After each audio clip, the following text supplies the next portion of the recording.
today in this video we are going to talk about how to fix Frigidaire ice maker say add water but tank is full, sensor clean and reset.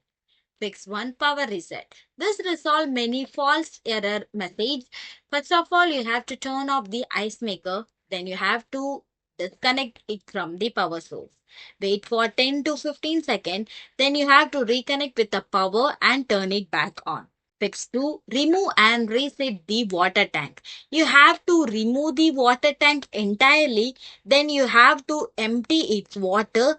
Then once that is done, you have to fill the water tank again with a clean water, not a distillator.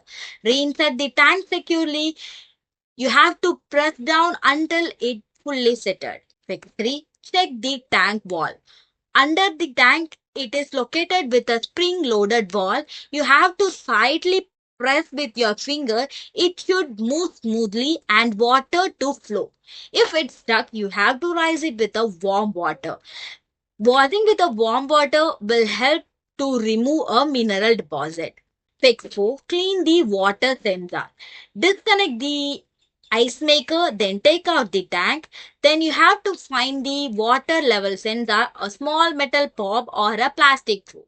You have to clean it with a gentle cloth or a white vinegar.